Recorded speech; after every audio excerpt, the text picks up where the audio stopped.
이 주전 587년에 이 바벨론의 그 침략으로 인해서 남쪽 유다, 남아있던 남쪽 유다마저 혹독한 시련을 겪게 됩니다.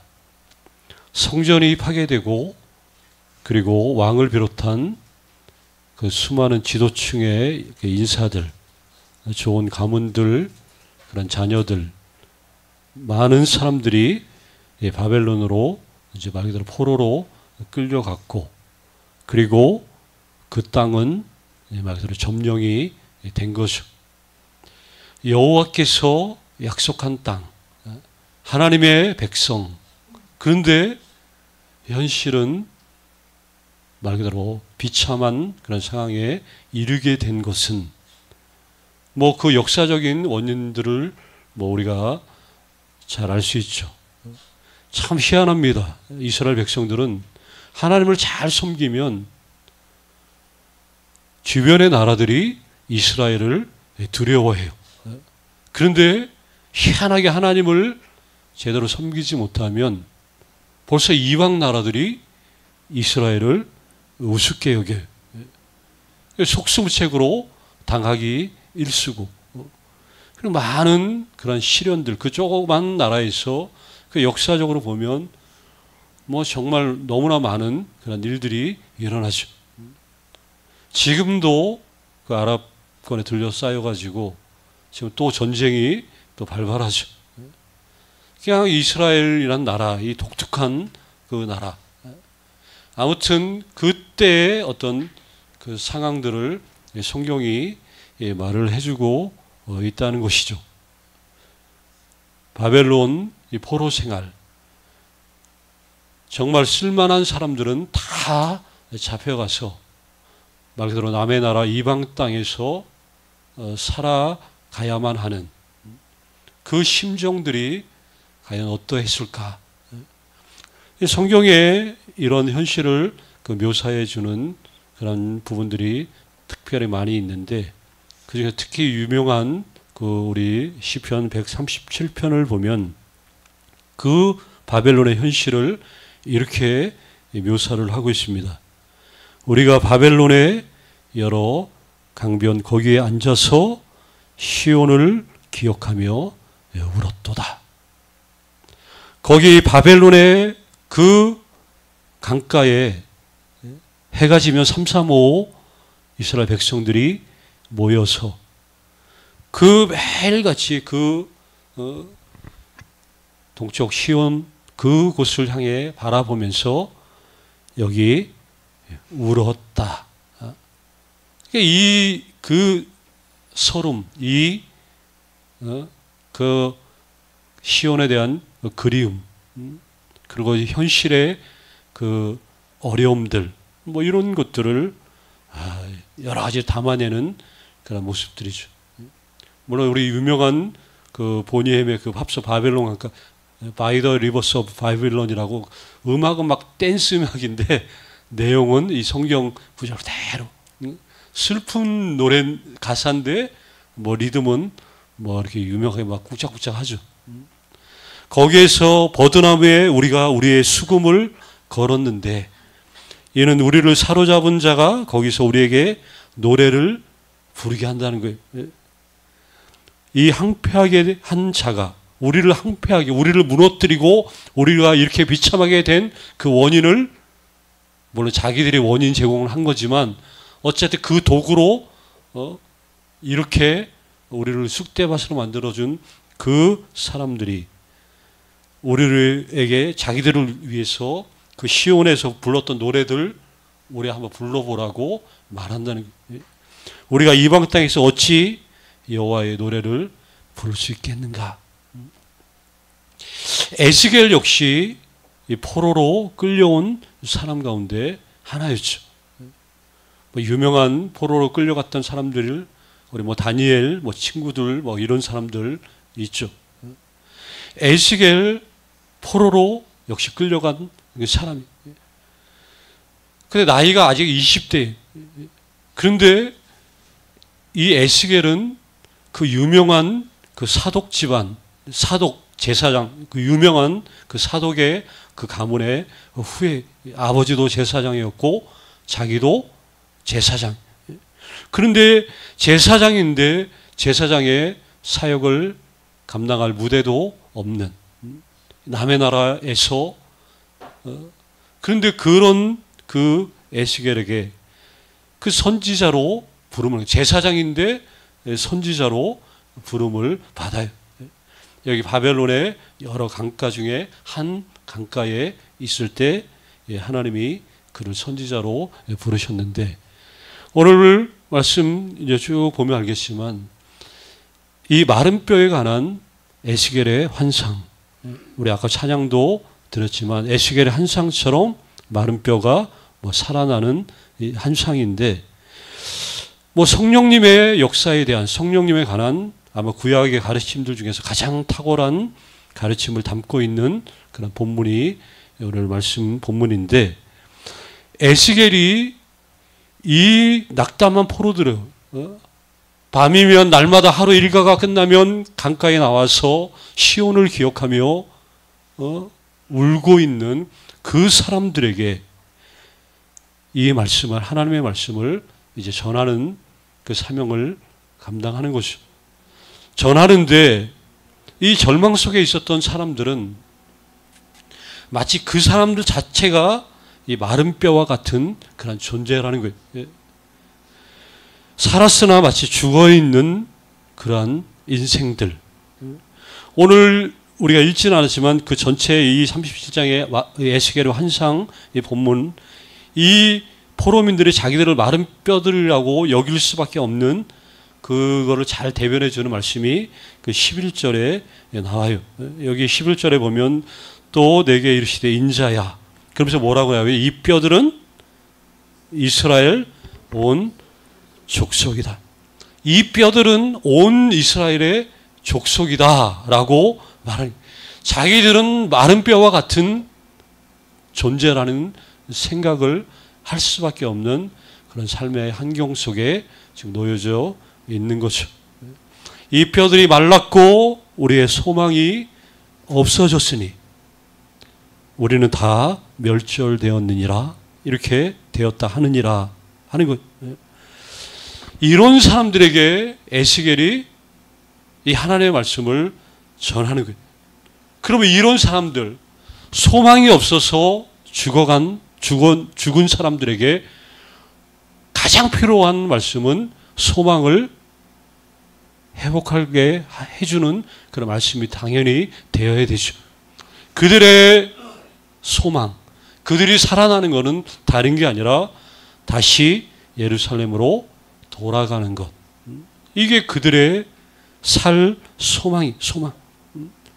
이거를 에스겔이 그 사람들에게 전달을 하는 거죠. 선포를 하는 것. 근데 우리가 그렇듯이 이게 한 번 얘기한다고 해서 휙 하고 마음이 바뀌면 얼마나 좋겠어요. 말씀 한 절만 들려줘도 우리의 마음이 바뀌고 변화되고 인생이 달라지면 얼마나 좋겠어요. 그런데 이미 마음이 무너진 사람들은 너무 이게 새로운 그 희망을 불어넣어서 변화시키는 게 얼마나 어려운 일인지. 이게 쉽지 않다는 거예요. 쉽지 않다는 거예요. 확신도 없어요. 확신. 좋은 말도 이게 벌써 마음이 무너져 버리면 이게 좋게 들려지지가 않는 거예요. 에스겔이 이 영혼들을 깨우기 위해서 아니 자기가 깨울 수는 없죠. 자기는 아무것도 할 수 없음을 알기 때문에 하나님의 말씀 그대로 이렇게 하라 그러면 그대로 그렇게 하는 수밖에 없는 거죠. 그런데 어쨌든 하나님의 그 놀라운 환상을 에스겔이 선지자로서 보게 된 거죠. 어느 날 주님의 영이 에스겔을 이끌고 어떤 한 골짜기로 그를 인도합니다. 인도해야 되는데 거기에 보면 죽음의 장면이 이렇게 깃들어 있는 그런 곳이죠. 주의 영이 이끌어 가신 그 골짜기에 보니까 사람들의 뼈들로 가득 찼어요. 그 뼈들을 보니까 아주 바짝 말라서 하얀색, 흰색, 백색을 띤 그 뼈들이 그 곳에 이렇게 널려 있었는데, 아마 수많은 군인들이 무슨 전쟁 중에 몰살당했거나 아니면 뭐 여러 가지 식량과 물이 없어서 뭐 죽었는지 뭐 어떻게 죽었는지는 모르지만 어쨌든 그 뼈들이 널려 있어. 뭐 그런 뭐 더운 나라들, 우리나라는 뭐 보통 죽으면 뭐 화장을 하거나 뭐 묻거나 뭐 이제 이렇게 하죠. 대부분 막 그런 지역들, 뭐 저기 뭐 아시아에도 그런 나라들이 있지만 사람이 죽으면 들판에 그냥 그 야외에 그냥 시신을 그냥 방치하는 거죠. 그러면 새들이 와서 그 시신을 다 이제 해. 이게 그들의 장례법이죠. 뭐 시체들을 뜯어먹은 뭐 독수리 떼들 뭐 이렇게 막 다 사람의 살결을 다 뜯어먹으면 말 그대로 나머지 이제 뼈만 남게 되고, 이 강야에 그 불타는 그 떼약볕에 이게 오래 되면 될수록 이 뼈들이 하얗게 말라 버리는 거죠. 이게 하나의 상징이죠, 상징. 너무나 자명한 어떤 한 상징을 보여주는데, 이스라엘이 죽은 지 오래됐다는 게, 오래돼가지고 뼈들이 하얗게 될 정도로 이스라엘이 그렇게 죽은 지 오래됐다는 것을 한상으로 보여준 거예요. 그래서 에스겔의 마른 뼈들에 대한 이 한상, 여기 보니까 이제 여기에서 이제 두 단계의 벌써 어떤 일들이 일어났는데, 첫 번째 단계는 뭐냐? 하나님이 에스겔에게 뼈들을 향해서 외치라고 말하는 게 이게 첫 번째 단계입니다. 외쳐라, 뼈들을 향해. 외치는데 그냥 뭐 외치는 게 아니라 그 외치는 말까지 하나님이 알려줘요. 그래서 외쳤더니 놀라운 일들이 벌어져요. 사방에 흩어졌던 뼈들이 이렇게 스르르 이제 움직이기 시작하는 거죠. 7절에 보니까 이렇게 말 나오죠. 이에 내가 명령을 따라 대언하니, 외쳤더니, 말했더니 소리가 나고 움직이면서, 그러면서 어떻게 이 뼈 저 뼈가 들어맞아서 뼈들이 서로 이렇게 연결이 되고 있더라. 자, 뼈들이 서로 이렇게 연결되면서 사람의 형체를 만들어 가기 시작해. 사람의 형체의 그 뼈들이 이렇게 그 모양이 맞춰지더니 거기에 기적적으로 근육들이, 살들이 덧입혀지면서 사람의 형체로 뛰게 시작한 거예요. 외쳤더니. 자, 이제 보니까 뼈들은 보이지 않고 살을 입은 사람의 온전한 형체들이 지금 된 상태의 첫 번째 단계에 이런 일들이 벌어져요. 그러나 사람 형체는 있지만 아직까지는 어떤 상태예요? 죽은 상태죠. 당연히 죽은 상태죠. 그래서 두 번째 단계가 시작돼요. 하나님이 에스겔에게 두 번째 단계, 오늘 말씀에 생기라고 번역된 말이 몇 번 나오는데, 생기라고 번역된, 쉽게 말하면 바람을 향해 외쳐라, 이게 두 번째 단계. 생기에 대해서, 생기를 향해 외쳐라. 이 9절에 이렇게 나오죠. 또 내게 이르시되 인자야, 너는 뭘 향해? 생기를 향하여 대언하라. 생기에게 대언하여 이르기를 주 여호와께서 이같이 말씀하시기를 사방에서부터 뭐 죽음 당한 자에게 붙어서 살아나게 하라 하셨다 하라. 바람을 향해 생기라고 번역된 여기에 이거를 향해서 말하라고, 외치라고 얘기를 하죠. 천지 사방을 향해서 그 뼈들을, 그 사람 형체를 띤 그걸 향해서 말 그대로 하나님의 숨을 이렇게 사람들 그 죽은 그 육체에게 불어넣는 그 생명을 주라고 지금 하나님이 에스겔에게 지금 명하고 있다는 거예요. 에스겔이 그대로 말했어요. 살아나라 하면서 외쳤더니 그 말이 떨어지게 무섭게 이 시체들 살아나더니 이게 어마어마한 군대를 이렇게 이루게 된 거다 하는 것이. 조금 전만 해도 막 사방에 마른 뼈들로 뒤덮였던 그 뼈들이 거대한 군대로 이렇게 일으킴을 받는 이런 일들이 이제 이 전체적인 에스겔의 환상에 대한 그런 본문이죠. 여기서 우리가 중요하게 좀 봐야 될 부분이 하나 있는데, 에스겔의 히브리 단어 하나를 우리가 이거 좀 눈여겨봐야 되는데, 여기에 르하흐라고 하는 단어. 여기 그 여러 번역본들을 이렇게 살펴보면 이 단어가 오늘 우리 에스겔 37장 1절 14절에는 영으로, 아까 뭐 주의 영으로, 영이라는 말이 이게 르하흐라는 그런 말이죠. 그리고 똑같은 말이, 똑같은 르하흐인데 우리가 어떤 영으로 번역하고 어떤 데는 생기로, 5절, 6절, 뭐 8절, 9절에 생기. 이게 히브리어로 좀 어렵죠. 뭐라고요? 르하흐. 이게 이런 단어, 똑같은 단어인데 영으로, 생기로 이렇게 번역을 했어요. 이게 원래 이 단어가 불고 있는 어떤 바람을 묘사하는 단어가 이 르하흐예요. 바람이 지금 부는 거. 그래서 뭐 다른 문맥에서 보면 이 단어는 뭐 호흡, 우리가 숨 쉴 때 하는 숨, 이런 거를 가리키는 단어. 때로는 우리의 인간의 어떤 영을 가리키는 단어가 이 단어인데, 그런데 이 단어가, 이 용어가 가장 극적으로 사용될 때가 언제냐? 이게 하나님의 영을 가리킬 때도 이 똑같은 이 단어를 쓴다는 거예요. 자, 하나님의 영을 가리킬 때 쓰는 이 용어.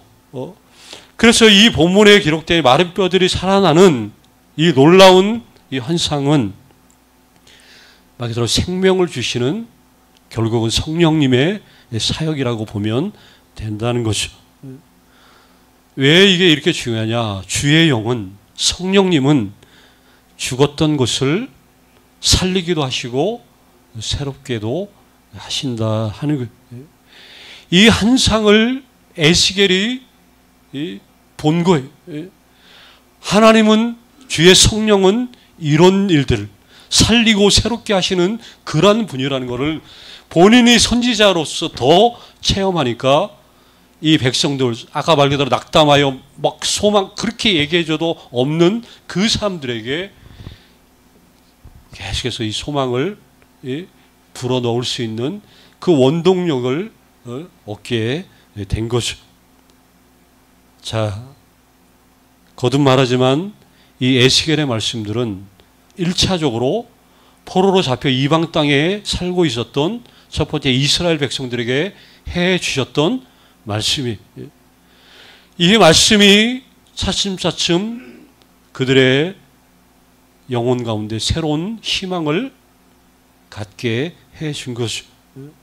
뭐 희망을 갖는다는 것, 뭐 다른 게 아니죠. 여기서 말해 새로운 삶으로 들어가게 됐다는 거. 이제 더 이상 그들의 어떤 환경과 외적인 그러한 상황들이 그들을 무너뜨리지 못하게 됐다 하는 거예요.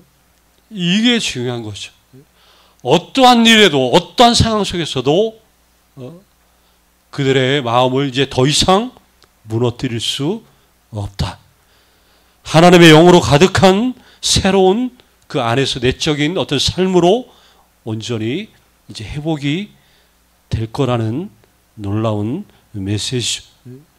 이게 그 1차적으로 이스라엘 그 포로로 끌려갔던 그 사람들에게 주어진 말씀이지만, 이게 1차로 끝나는 게 이제 아니라 이제 2차로 3차로 뭐 이렇게 해가지고 계속해서 이 영에 대한 그 이해가 구약 성경, 그 구약 역사 전체를 통해서 모든 민족, 모든 백성에게 이게 그냥 확 살아나게 된 거죠. 그리고 오늘날 우리들에게 열방 가운데 주님의 백성들, 우리들, 이 생명의 영을 주시는 하나님을 우리가 얼마든지 이제 경험을 하게 된다는 거죠. 성령의 새바람, 우리가 그래서 노래하고 기도하는 거죠. 성령의 새바람이 이 땅 가운데, 또 우리 교회 가운데, 우리들 가운데 그래서 불어오기를 나는 소망합니다.